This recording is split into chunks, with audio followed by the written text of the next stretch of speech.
Good sweep, Raz. Good sweep. All right, Raz is working on his IRL PvP, and FlyQuest have clearly sharpened their PvP in-game. They are up 2-0, match point here in this best of 5 against G2. Okay, who's winning harder though? Raz on the analyst desk. He took out Dracos in the pregame, and then he just took out Shocks there. He's at 2-0. Or is FlyQuest winning harder? Yeah, Raz and FlyQuest. All I'm going to say is that I feel like Raz is getting more KOs than some of G2 is, okay? You know what I mean? And you're just going to have to find some, because the desk was right. It feels like that it's kind of all about Caps right now. His impact is very much felt, but the rest of the team, I mean, Skumon, of course, a rookie to the international stage. He hasn't had an easy debut, having to go up against Canyon a few days ago, and now against Inspired, touted as one of, if not the best Western performing jungler right now.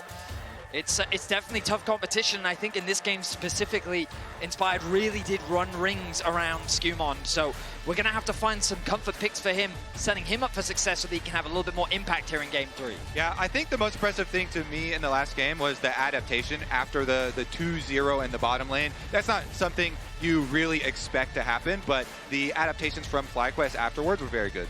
All right, let's jump into Champ Select, powered by Omen and HyperX here for the 3rd time today. EU fans would love it to not be the last time today here in this series, as once again, FlyQuest back on the blue side. G2 have opted to return to red here with their backs against the wall in their must-win game. FlyQuest going to continue target banning Caps. Like you're talking about, Vedius, this is the guy for G2. He didn't die a single time in the last game until that near-ending team fight when he almost zeroed out Masu, but the TF, the Yone continuing to be banned. The Talia has also been banned, and the first 6 in every single game so far, as the Renekton is removed by G2 as well. I will say I'm a little surprised by G2's high priority on taking this Renekton away from Bwipo. I guess they feel that they just don't have a reliable answer into it in the event that it's blind picked on the side of FlyQuest. The Jax now being removed from Broken Blade, I think is a smart adaptation, because they know that Broken Blade, not only is he very confident on it, but domestically it was one of his best champions. He basically went undefeated throughout the entire spring split on it, and so just taking that away, removing some of that comfort to put yourself in the best possible position, I think is a smart move from FlyQuest. Now the 4th mid laner that has been banned in the first 6 bans in the first 2 games is Azir. Okay, there it is. The fact that FlyQuest left it open in place of that Jax, that told me immediately they're going to first pick it, they're going to slam it for quad. G2 gets the same read, they ban it away instead. Okay, so with them being back on blue side here, it's probably going to have to be another blind pick for Bwipo. You mentioned the Renekton ban, you know, it's something he's so comfortable on. That would be a good blind pick, but there's still things like Gragas or something like that that he could go for to try and like neutralize lane and has performed really well on. So I think that he will still be okay, but they opt for the Nico. And again, even with the nerfs, you know, we have still had pretty high priority for a lot of not only bottom lane pressure with this champion, but there is a possibility of flexing it still. I think she's, not only is she a good engage, but I think into Labrov, she's even better. Because when we think about this player, he prefers melee engaged champions, and I think that in terms of range matchups is where he's at his weakest. Now there's a possibility that they might go for the Nami Lucian here.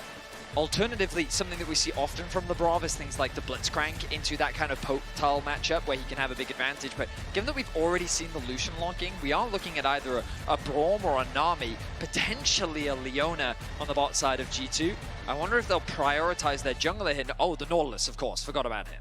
Okay, so the bot lane for G2 is the priority here. Going back to that 2nd game, it was a level 1 double kill, no outside influence in the bottom lane for Hans and Labrov, but it still wasn't enough to get the win. This time, they're investing even more in that early firepower. And after that, though, Busio was really good on the Bard, making so many moves, so many big plays. So if he does get his hands on the Nico, Busio is very good with his map movements, with his creative plays. And we go into the York. Okay, we were talking about these Bwipo blind picks. He is one in North America. He was the first one, at least in our league, you know, that really popularized this champion as well, even with the 3 armor nerf.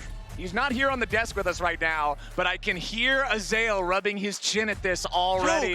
Azael is a very critical person of the blind Yorick, because Yorick has a lot of potentially really hard counter matchups if your opponent is willing to play them, but inspired on the Trundle this time. That may be why they want to go for an early Trundle, so that you kind of dissuade G2 Broken Blade from going for like the Cho'Gath or something, because some of the other like counter matchups are ones that people mention that are super difficult, but you don't see in pro play. Like an Aurelia is so risky, even though you can dominate the matchup, because it makes Aurelia doesn't have her own escapes, so then it makes it hard for you to like play side lanes later and team fights and stuff, and so looks like they're not too worried about that one, and they want to get the Nefiri first. That champion does have so much mobility, but even so, we have seen decent Trundles across the world go for invades even against Nefiri and chase them down sometimes. I mean, Trundle, simple champ. He gets close, he takes a bite out of you, and then he bonks, bonks, bonks. Yeah. You know what I mean? He's fast, and he can put the pillar up to make you slow. He's going to be looking to put that dog in the kennel, all right? Like, he's a champion that can definitely find advantages early. We'll see how things pan out as we move into the second phase of bans. AD carries are going to be the target, as Kalista now removed, a nice pairing alongside the Nico. I'm wondering if they're worried about things like the Kai'Sa still available. I don't know. With the amount of, I think Ezreal might be something they think about. Decent range, very safe on the bot side of the map. Also just synergizes well and opens you up to allow the Nico to start roaming around the map.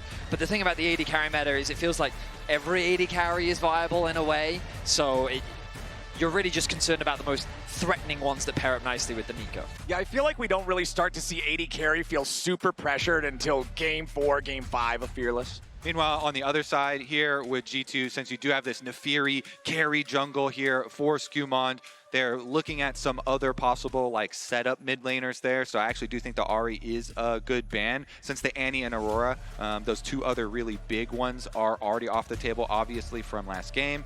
Let's see if there's any other of them that FlyQuest are actually worried about. This is quite clever. So they're aware of the potential flex of that Nico into the mid lane. Yep. They're wary of a possible Braum Caitlyn or something coming out from the bot side of the map, so they just choose to ban away the Braum to kind of mitigate and push away from that potential flex of the Nico. The Gwen being banned out on the top side can be a good carry option for Broken Blades. Cho'Gath is usually the direction that he's looking at for a matchup like this, but into the Trundle, he might be dissuaded from bringing that out. Exactly. It's just like what you mentioned earlier, Kobe. You pick the Yorick blind, but then you give him his buddy with a bonk stick to make sure that Cho'Gath, hey, he's not dissuaded. Yeah, he's not. Broken Blade is saying, all right, I see your stick, I raise you a Cho'Gath. And the reason you immediately started talking about Azael, talking about, Cho'Gath's counter, is because of feasting on the Maiden and being able to deal so well with ghouls and everything. So we'll see if the Trundle is going to be the kind of switch that kind of nullifies that counter pick. But oftentimes, like you always see, is the Yorick then just doesn't summon the level 1 Maiden. Later on, the feast isn't going to one-shot it, so you can do it later, and you can like choose your moments when you're going to summon it, but that is normally the reaction. If the Cho'Gath's just in your lane with feast ready, you just don't summon it. So seeing Orianna, I am wondering if G2's thinking about either a Sylas or an Akali for Caps. When we think about how he's been playing, wanting to give him as much agency as possible would make sense. He must be feeling very confident, and he'd want to have a nice jungle matchup. Oh, sorry, a mid-jungle pairing is what I mean. And into an Orianna Nico, there are some good ultimates to steal. The Kai'Sa as well. Sylas might be the direction, but Akali is good into the Orianna as well. Ooh, Caps Akali here when they need it most. Elimination game. All right, Caps on the carry in the mid lane. This is the guy to look at to see if he can keep G2's hopes alive. The Cho'Gath, the big front line for G2, but you also always have this little bit of a warning sign, this exclamation point, when you're running one main frontliner against Trundle. Trundle has a very obvious target in every fight on who to ult. And also, sometimes it can be hard to play some of these short-range, like melee carries into a Nico. Busio doesn't always have to be the very beginning of the initiation. So, Skumond and Caps here on these melee carries are going to have to really worry about that positioning if you get locked up by full Nico combos. I'm expecting bot lane to be volatile early. Okay. It's been pretty violent so far in this series, and I expect it to continue to be so. Don't be surprised to see junglers pathing towards bot side early to try and get involved and either protect, cover, or just get involved in the action. Mid lane, of course, is an area where G2 would love to try and find advantages. If they can unlock caps with a kill or two, then Orianna becomes very difficult to play on the side lanes. But FlyQuest, I think, should be feeling a lot of confidence. If they can keep caps down, then they're in a great position to round this out in a 3-0. Yeah, I don't want to worry you, Vedius, but Busio is 8-1 on the Nico. I was worried at the start of the day. I feel like that I can't be more worried. Well, I do have a fun fact here for you, Vedius. As of this game right here, Caps has now passed Xiaohu for second most international games of all time for any player at 193. Only Faker is ahead of Caps in terms of international appearances now. I mean, there is a reason why he's called the Western GOAT. The fact that he made back-to-back World Finals all those years ago, the fact that he's competed against some of the best mid laners in the world. He is recognized as being a super talented individual, and if he wants to keep that number going up here at MSI, he needs to step up here in Game 3. He's already had a very strong performance in this series. Let's see if G2 can begin the reverse sweep. Like this from Quad 2, keeping watch of the Raptor camp to see if there's any attempt at warding so he can alert Inspired. So much easier to work around the information that your opponents have when you already know where they've invested their trinket cooldown timers. Also looking at the AD carries, sometimes you'll see AD carries take the cleanse into these CC-heavy champions. Not this time around. Barrier for both, and I feel like this leads right into what Vedius was talking about with these volatile bottom lanes ready to scrap from the get-go. Bobrov positioning in the lane, fishing for a hook, but Masu and... I was about to say Masu and Masu. Double Masu. Masu and Busio positioning nicely within the minion wave to deny that hook possibility. Hansama being denied some farm.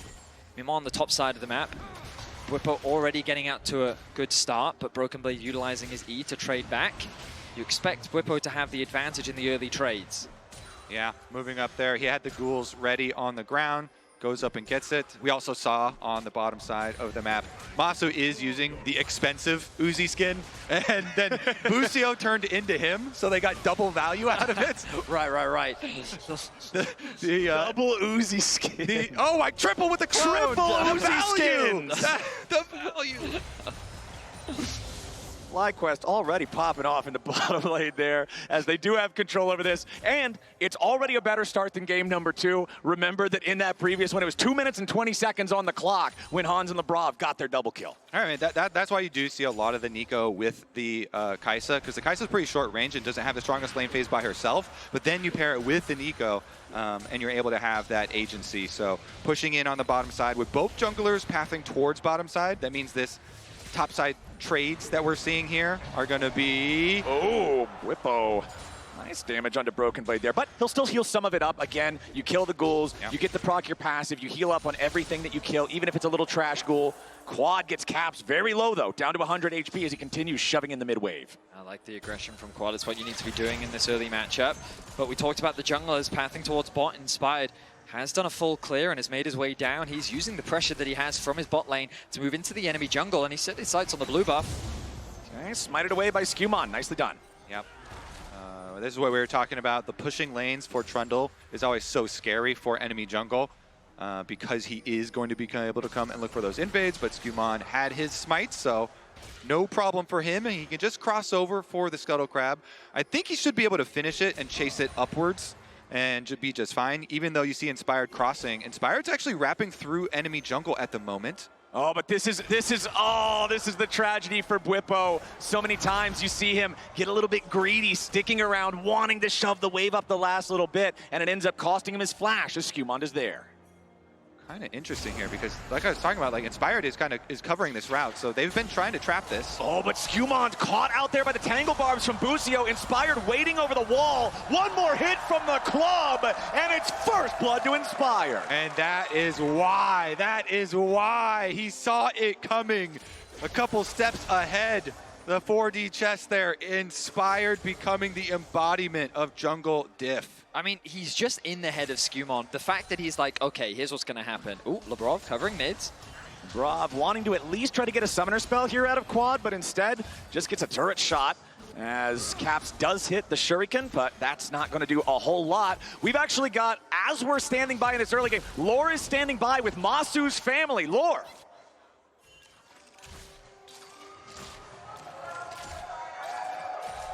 Right now, alongside his mom, how does it feel watching your brother play here at home in Canada? It's a very emotional time for sure. I just want to say that we're proud of him, irrespective of him or the team winning or not. Thank you so much. Hopefully he can close out this one fast. Casters, over to you. I love seeing the family come out to support the players like that, especially here on home turf in Canada. Already up to a 2-0 lead would be an awesome moment for Masu and for all of FlyQuest if they can close this one out super clean, but they've still got to play through G2 to do it. Cap's going to take his recall now. Level 6 on the Akali. Keep your eyes on him for roams and plays. We're looking at him to be that X factor. And that X Factor moving up to the top side. He's got his Gromp and Wolves ready, so should be able... Wait, it's pretty deep ping here from him as well. He's setting up for a possible future play. All right, we've got one real inspired farming a frog. We've got a fake inspired heading top, looking to give some grief to Broken Blade. Blade, though. Secured by Broken Blades. Yeah, the feast is ready to go on the Cho'Gath. Masu takes a little bit of damage, but nothing to really be super scared about. Nice tangle barbs there from Busio. It means bottom side is a possible target. You saw Skumon kind of heading down there, but they decide we are... Wait, he's going back to the play now. Oh boy. They're going for the maiden first. Okay. Bwipo's maiden at 500 HP. Bwipo trying to keep this wave from crashing into the turret. Drops the cage, but Bwipo's down to 300 HP. Ardent Blaze does hit him. Skumon taking damage there from the turret. Bwipo kills him! Skumon gives a free one over, and Bwipo buries him there with a shovel. Now up in the top side. It's one traded back, but they still get the dive. Feat of Warfare claimed by FlyQuest as Busio does drop to Broken Blade at least. Skumon didn't expect the shovel damage so right there. Impatient. Oh wait, the ghouls! Oh, The ghouls! It's the brush. The vision. Last ghoul. Oh my god, this is painful to watch. What That is is, I going feel for you, on? you know, because Nefiri W is broken, but it's not broken if you don't press it there under the tower. They really wanted to force it in, and props to Bwipo for moving up towards the minion wave, you know, and forcing them to go in and blunder that tower dive. My goodness, Bwipo handing the shovel to Nefiri and being like, here, dig this yourself. Like, he's just, like, it was so brutal to watch. Like, the idea is solid. You get a lot of good damage down onto Bwipo, but as you rightly said, like, he got impatient. He went underneath the tower, and now Inspired, level 6, moving into the enemy jungle. Labrov flashes. Labrov with the flash, trying to lock up Inspired. They want to try to get the Trundle here, but Inspired wants to turn it around. Subjugate, already used. Labrov, he takes some damage, but FlyQuest doesn't want to overcommit to this. So it'll be Labrov's flash, traded for the flash of Inspired. +1 ulti technically for G2. Look at the lane assignments that we're getting from FlyQuest right now. Bwipo with the pressure on the bot side of the map. They've also moved their mid lane in. They've moved their bot lane into mid to keep Caps underneath this tower. They're fine playing the Orianna into the Lucian because they know that Quad can just continue to wave clear, and this gives complete access to the Grubs. FlyQuest throughout this series have controlled this objective, and it looks like G2's not in a position to challenge it once again. And I just feel like Busio has been so good for this team. The bottom lane together, of course, you know Masu as well. But Busio, there's been so much talk about his improvements, over the years, and he has just been so good in North America and showing it with the map control. A lot of these vision plays, constantly being in the right place at the right time in this series. 3 games, 9 grubs for FlyQuest. Total control over the objective.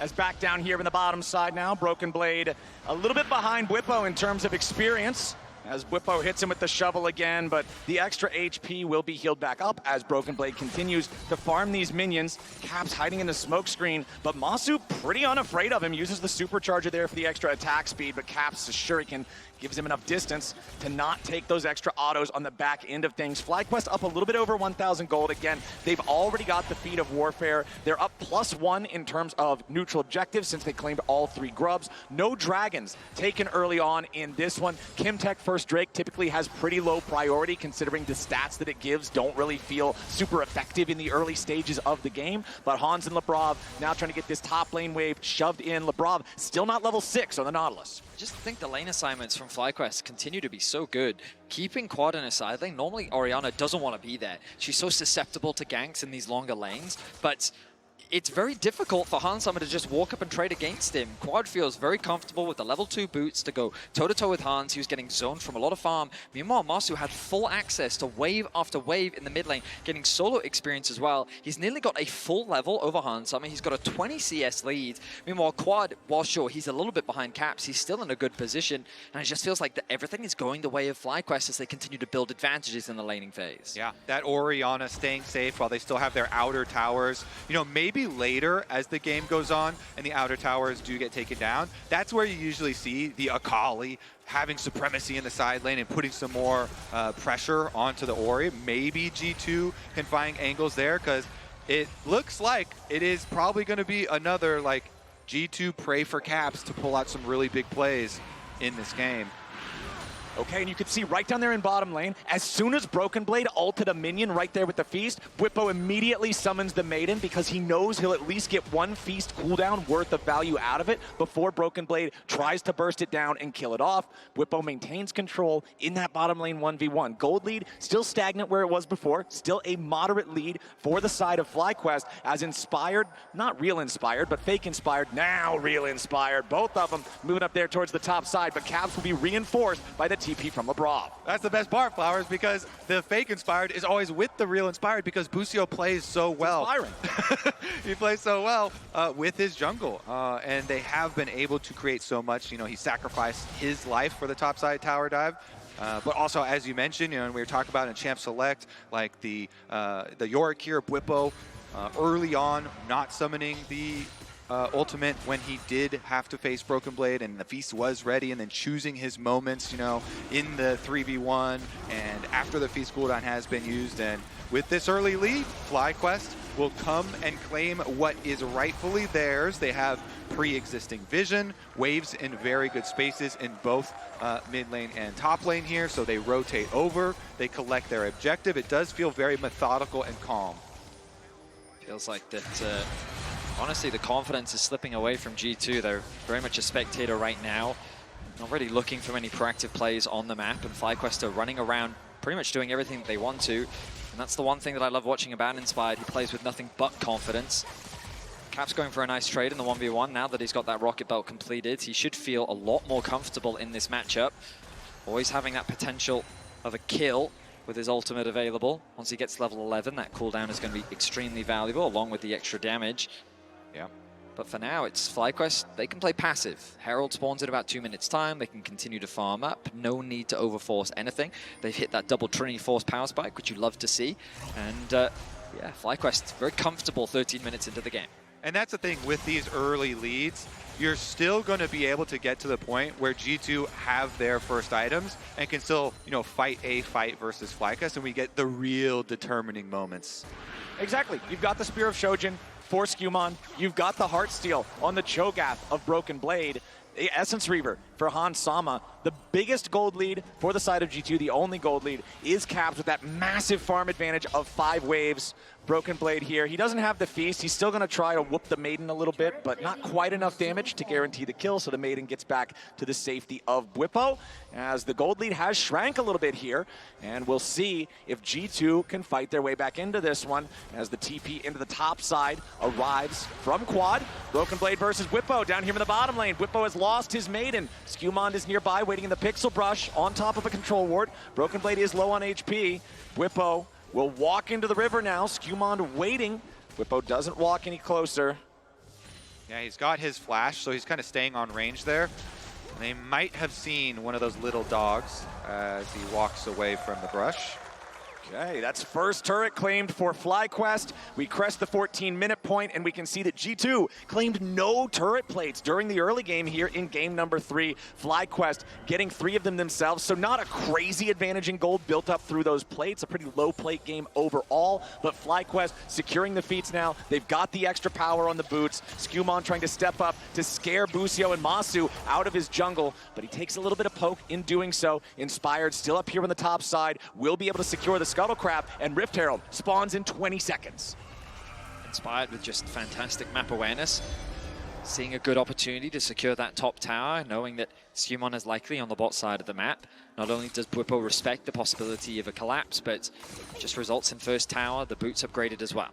And you mentioned it, Flowers, but Busio constantly doing all this setup work. Look at this vision line ahead of the spawn of the objective. So Rift Herald comes onto the map, and FlyQuest see every entry point that G2 could possibly use because they push up the minion wave in mid lane. That gives you some artificial vision. Then you have the full wards on jungle, and they actually have a couple of options to themselves. Bwipo here trading again, and Skumon actually visits, but Inspired is here covering. Yeah, Broken Blade goes for the Rupture, does not hit it. Bwipo getting away, but he's already feasted on Broken Blade. Nice kill on Bwipo. All right, the feast also effective on the York himself, not just the Maiden. Jumps him down. So G2 do get some money. And again, the Rift Herald is up, but it's still difficult for G2 because they invested everybody down to the bottom side of the map, or at least jungle as well as support, which is the most mobile members. And so FlyQuest will still start up and take the objective. I think that really caught Bwipo off guard. He did have his flash available, and I think that he thought that I've probably got one more auto attack in me before I die. Big feast. Definitely caught me off guard, that's for sure. At the very least, G2 will get another kill on the board, but FlyQuest maintaining that control over these neutral objectives. The Dragon becomes the next point of focus, 40 seconds away.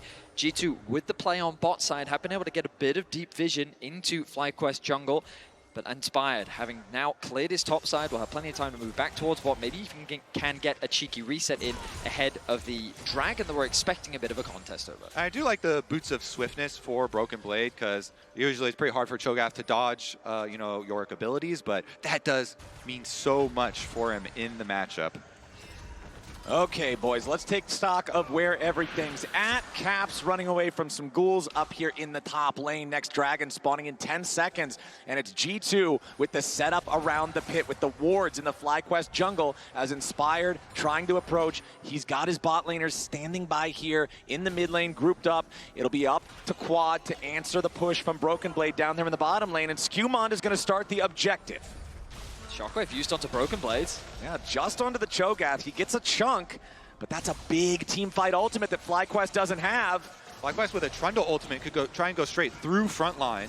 Okay, the Dragon's already down to 2,000. Inspired gets the shield. Labrov tries to go in. The Drake is already slain by Skumon as Labrov tries to get away, but there's the Pillar of Filth. The Hex Gates activate, but that's not going to matter. Labrov tries to escape, but Masu puts the last shot in his back as that's a 4th kill of the game for FlyQuest. G2 take the objective, but lose their support. And you could see the idea from the beginning there from Inspired. Since the Dragon's getting low, he walks forward like he's going to go steal it to try and bait out that hook into the wall, and then he saves his pillar for the exit. So FlyQuest, even though they lose that Dragon, wait a second. Quad's in danger, Broken Blade. He has his feast ready. The Rupture silences him up, beats him down, and eats him up. Nice shutdown for Broken Blade. 3-1-0 here in the Cho'Gath. So, Broken Blade is continuing to get bigger, but Caps being isolated in this Yorick matchup is not really where you want this Akali to be. Ooh, Busio in trouble. Pop Blossom as he's about to die. Pillar to make a little bit of extra distance, but Skumon's already got the first kill. Now Masu's the next target. Bwipo and Inspired trying to protect their AD carry as G2 comes to life. A 5-man play around the bottom lane tier 1 turret. They might look to go for the dive. Caps coming around from the side. Masu knows he has to try to walk this one out the long way. Labrov and Caps isolated. Labrov trapped inside the Yorick cage. Labrov dies. Teleport coming in for FlyQuest, and now it'll be a 4v4 with the odds even. G2 heads home. These pillars here from Inspired, they trap another one. The teleport timer not respected by G2. They wanted this moment to be their full comeback and reach a little bit too far. I feel like Caps was just a little too antsy there. You could see he TPs in, he sees an opportunity for a fight, and then they're threatening the dive against a full health Trundle. He's already itemizing towards the magic resistance as well. It was an ambitious play, and Inspired rightly punishes it. 5-4 still the kill advantage. Let's look back at the collapse. So here is the chase, and this is of course after Broken Blade already got that early kill on the quad, but you're looking at the death timer ticking down and the teleport being ready for him. So FlyQuest, they kite back, they're doing some damage. There's still this minion wave that G2 have to deal with, so that buys the necessary time for quad to revive, and FlyQuest make the call, okay, we'll attack the other side and try and push them off of this dive, and then a Yorick cage and a pillar afterwards as well. There's no exit path. There's just this team can create too much terrain behind you. Inspired is tanky. Like, Yep. This is not ideal for Akali when you're playing into this much magic resistance.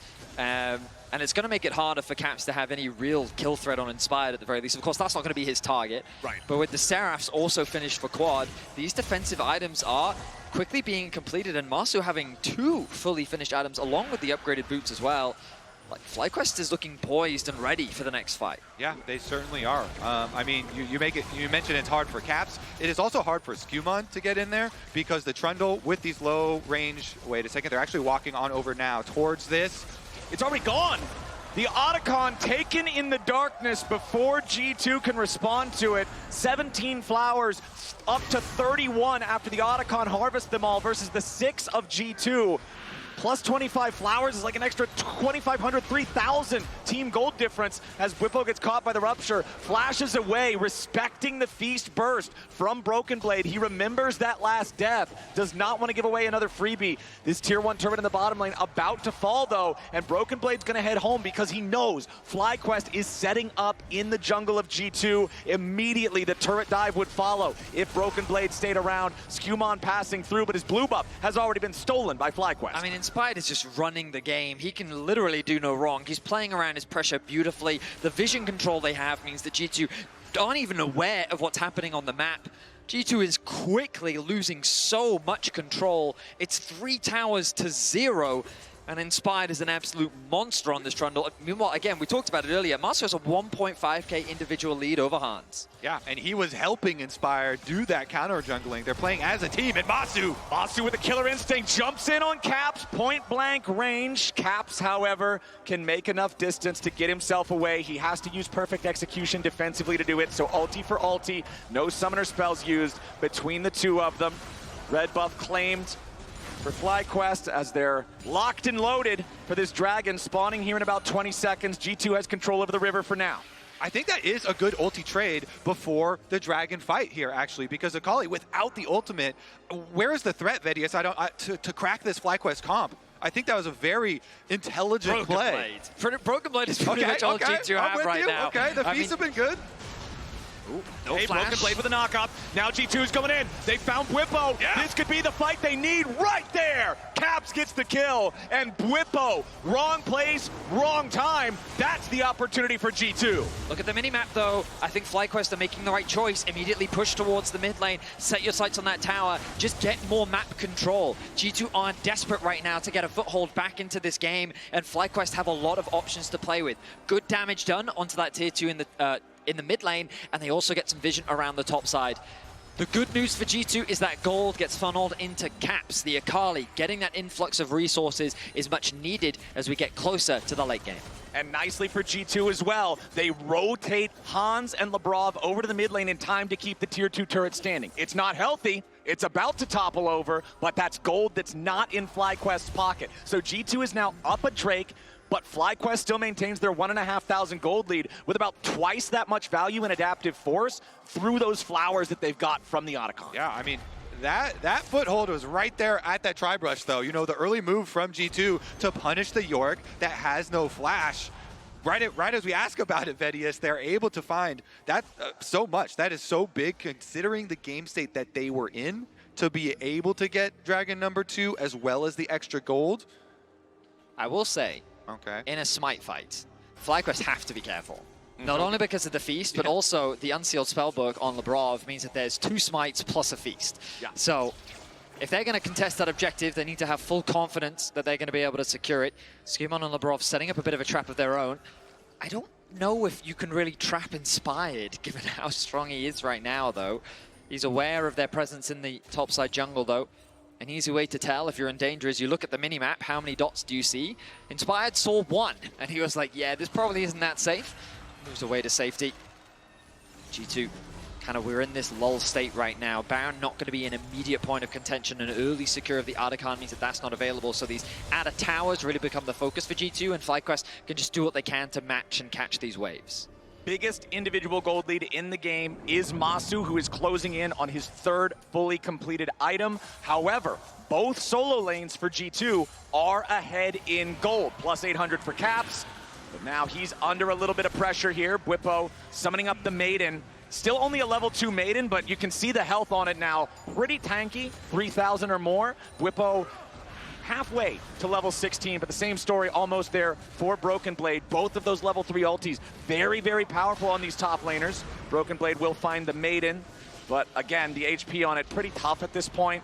Bwipo's just going to drop the cage defensively to try to keep Broken Blade away from the Maiden, but if Broken Blade can feast this thing, that's pretty important, and there it is. Broken Blade secures the feast kill on the Maiden, but Bwipo is ready to try to keep the fight going now as the ghouls continue chasing. Broken Blade loses out in the trade, but again, he's Cho'Gath. He'll regenerate pretty easily, and he goes right back to farming in the lane. Yeah, 9 stacks, pretty good for him, but Caps over the wall, throws out a shuriken, does not find a valuable target. Masu and Quad were both right there, but it just slightly misses.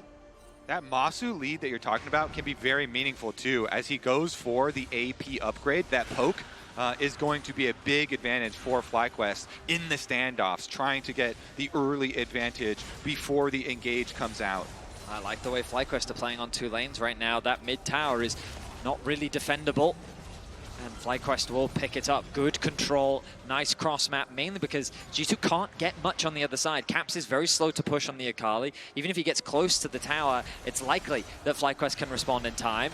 And so FlyQuest get themselves another small advantage. And you can see Broken Blade's ulti is almost back up, whereas there's still half the cooldown on Bwipo's. The Maiden of the Mist is a very long cooldown ultimate compared to most of the others in the game. Broken Blade about to hit level 16 here on that Cho'Gath. Bwipo just hit that value there with the Yorick, so the next Maiden is going to be even beefier. Baron is up and alive on the map now. 1 minute until the next Hex Tech Drake. Remember that G2 is up 2-1 in terms of that Drake count, as Busio will continue using these clones, these dummy inspireds, to walk in, see if they can find anything in G2 territory.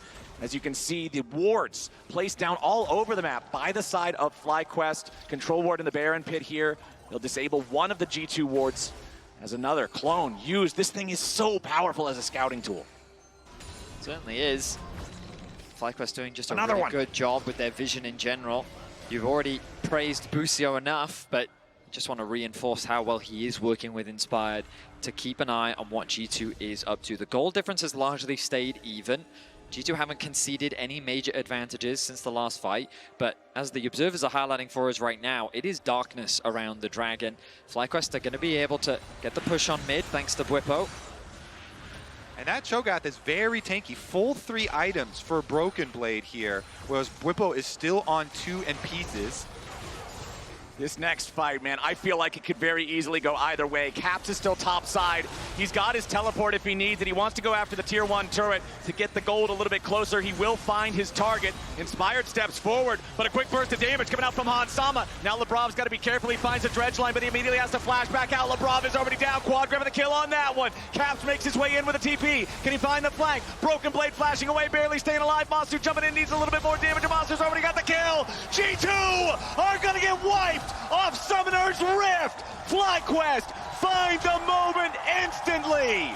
FlyQuest will steamroll G2 as they march towards the Nexus. It's only Caps left standing. He jumps in, but it will not matter. The last golden statue is buried. The latest chapter of the rivalry is written as an epitaph for Europe, and FlyQuest eliminates G2 from MSI.